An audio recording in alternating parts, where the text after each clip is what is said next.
Quem quer ter uma startup?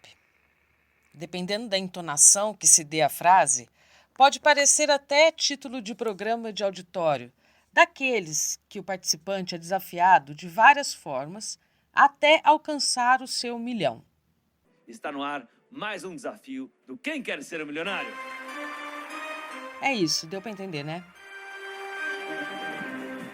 No programa de televisão, os convidados respondem perguntas do apresentador, podem pedir ajuda em determinados momentos e o episódio todo é alinhavado por histórias pessoais de luta, investimento e superação.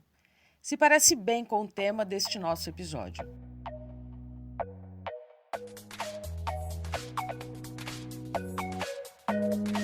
Como transformar uma ideia em um negócio? Neste episódio do Painelcast, o quarto deste canal, vamos falar sobre startups, ouvir histórias que inspiram e também podem colocar o chão sob os pés dos sonhadores. Acredite, isso é bom.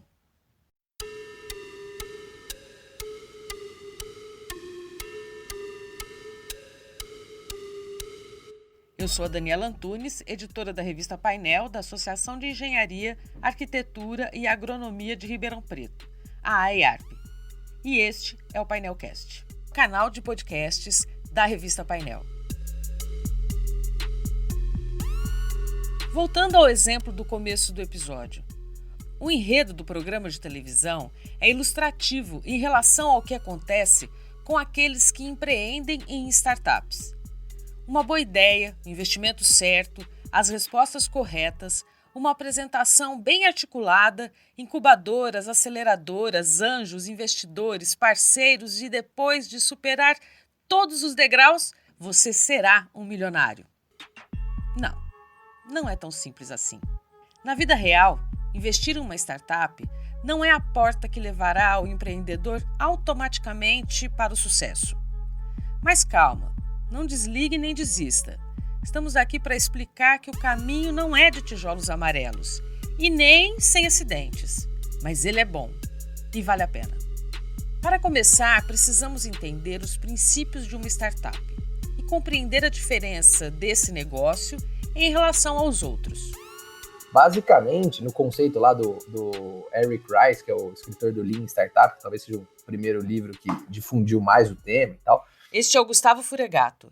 Ele é engenheiro de produção e trabalha na Liga Ventures, uma das maiores aceleradoras corporativas do país.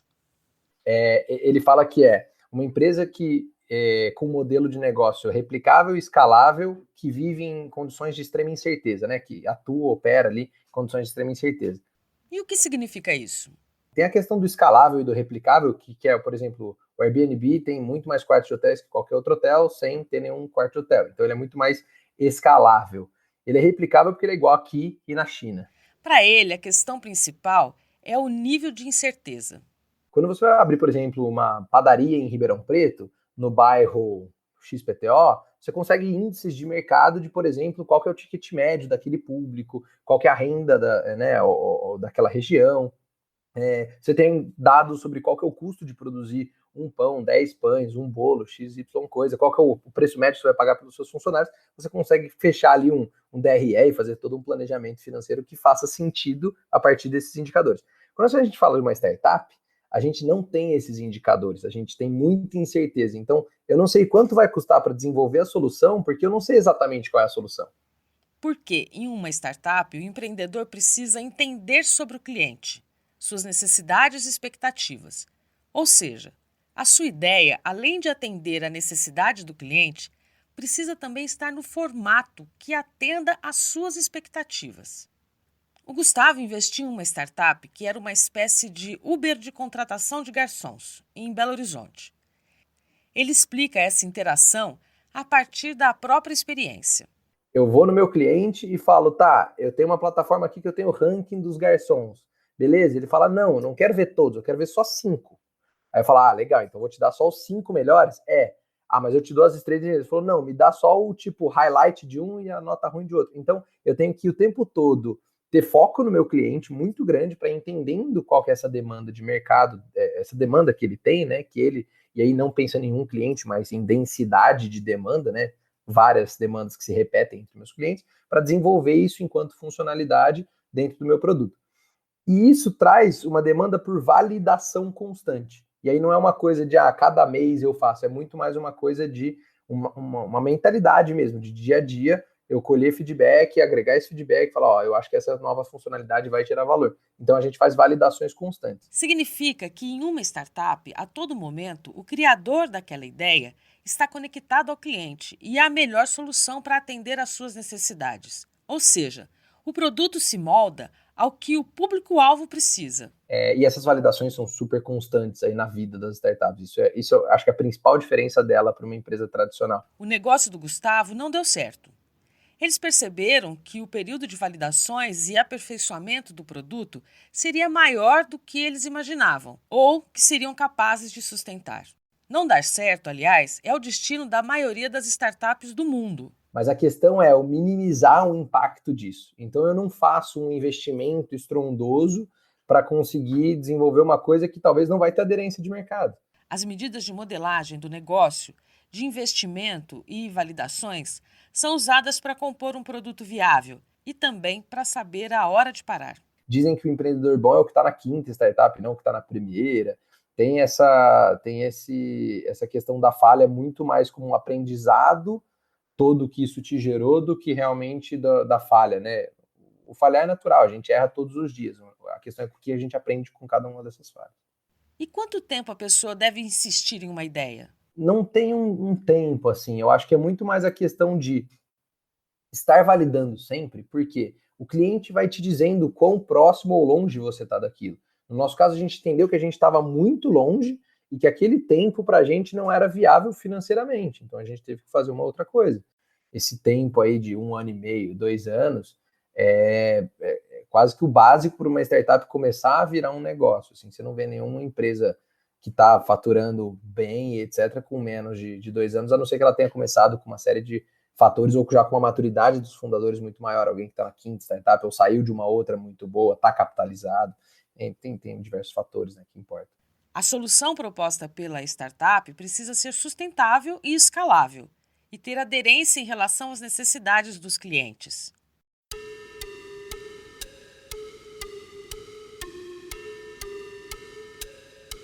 Em uma situação em que tudo deu certo, todas as validações, investimentos e ajustes foram feitos e o negócio pegou, é hora de descansar porque, enfim, o empreendedor tornou-se um milionário? Não. A inovação é uma engrenagem que nunca para. O Gustavo trabalha em uma empresa aceleradora de startups. Ele conecta soluções criadas por startups às necessidades de grandes corporações. Ouça este exemplo.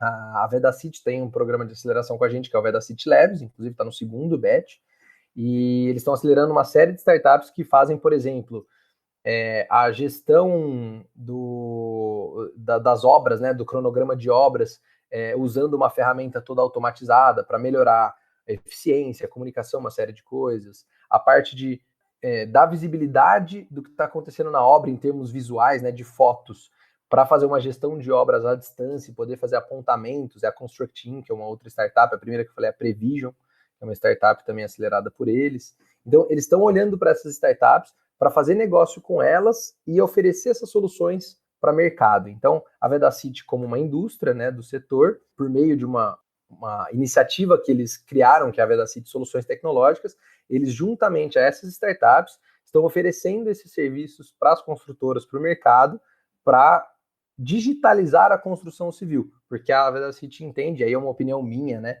mas a Vedacity entende enquanto indústria que ela, digitalizando a construção civil, ela tem uma maior maturidade desse mercado como um todo, o que vai aumentar a previsibilidade de demanda, entre outras coisas, e ela quer realmente não ser só uma empresa de produtos, uma indústria, ela quer ser uma empresa de serviços também. Então, como eu disse, é um movimento estratégico que ela está fazendo, usando startups para gerar negócios no mercado. E este? O Pão de Açúcar tem um case com a Liga Ventures, né, que é onde eu estou atuando hoje como gestor de aceleração, que eles queriam fazer a distribuição de produtos do Pão de Açúcar, né, das próprias marcas, dentro do Uber. E aí existe uma startup que chama No Menu, é uma startup que tem aquelas caixinhas de venda, né, aquelas é tipo um casezinho com um mostruário de produtos, você escaneia o QR Code, compra o produto e o motorista te entrega, porque hoje, principalmente em grandes capitais, existe uma demanda por comer, por exemplo, algum snack, alguma coisa no meio tempo ali, entre uma reunião e outra, né? Eu saí de Itaim e fui para Paulista, eu já gasto 45 minutos no carro, é um bom horário que eu poderia fazer um lanche, visto que hoje em dia é uma correria, quer dizer, era, né? Até esse momento atual, uma correria. Então, o que eles fizeram foi, a startup já fazia isso. O que o Pão de Açúcar fez foi, deixa eu conversar com eles, para a gente oferecer os nossos produtos dentro deles, então eles foram um canal de distribuição dos produtos do Pão de Açúcar, que se tornou super relevante, e aí eles ainda estão fazendo negócio. A corporação não necessariamente compra a startup. O modelo, na verdade, pode variar muito, né? Então, tem casos nos quais, sim, a empresa adquire a startup, mas tem muitos outros casos nas quais eles simplesmente fazem negócio. Então, para a Vedacity, que tem interesse em oferecer soluções para o mercado, soluções tecnológicas para o mercado de construção civil, oferecer a solução, por exemplo, da Constructin de fotos 360, monitoramento à distância para o mercado, demanda simplesmente uma parceria entre elas para que elas ofereçam isso para o mercado, e aí pode ser um contrato de receita compartilhada, porque a Vedacity já tem muitos clientes que são construtores, então ela vai abrir muitas portas para a startup que é pequenininha. Ou pode ser realmente uma aquisição, uma fusão, alguma coisa nesse sentido, ou pode ser um desenvolvimento diferente que vai fazer com que essa câmera pegue, por exemplo, alguma coisa de impermeabilização, não é o caso, né, mas poderia ser um co-desenvolvimento. Então, existem diferentes modelos e muitas vezes nem contrato precisa ter, na verdade, o interesse da grande é potencializar o uso da pequena naquele mercado. E às vezes ela não ganha nada com isso, ela só vê um mercado mais maduro para comprar suas soluções, por exemplo. Então, esses modelos variam bastante. Gustavo tem 26 anos, mais de 100 startups aceleradas e 6 grandes corporações no currículo. Faço 27 esse mês, só para não ficar tão ruim. E tem idade certa para empreender?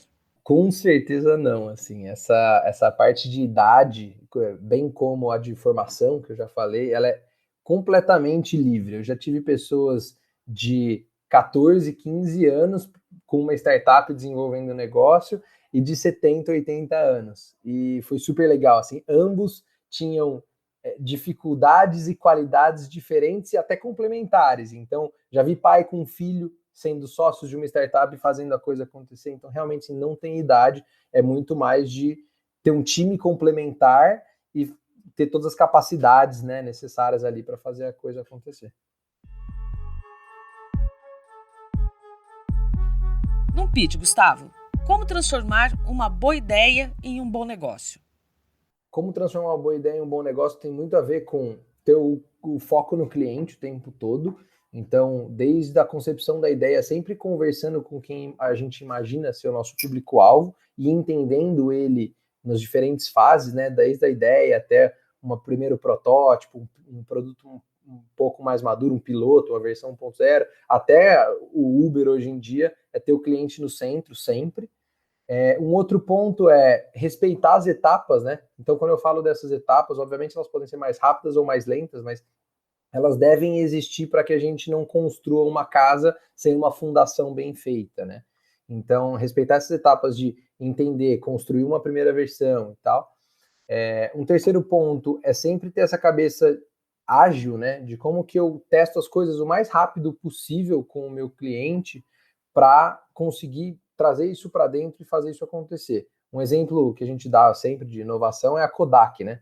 A Kodak não quis testar câmeras digitais e ela ficou pelo caminho. Então, eu acho que como transformar uma boa ideia num negócio, tem uma série de fatores, tem muita capacitação, tem que entender muito sobre gestão de empresas, e aí a nova gestão de empresas, né, que tem muito mais a ver com planejamento financeiro, talvez de 3 anos, de 1 ano, do que de 5, 10, como era antigamente, indicadores, né, essa parte de entender o todo e como que as coisas se conectam é muito importante.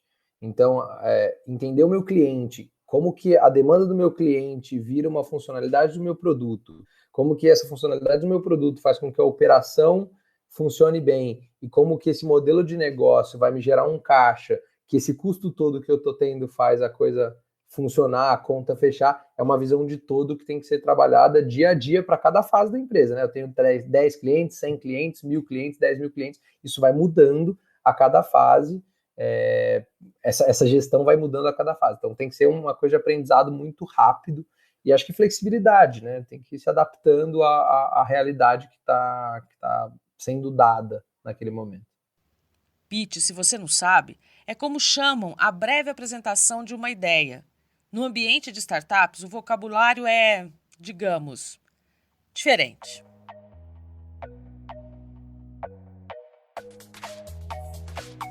A IARP produziu um material com informações detalhadas sobre o tema.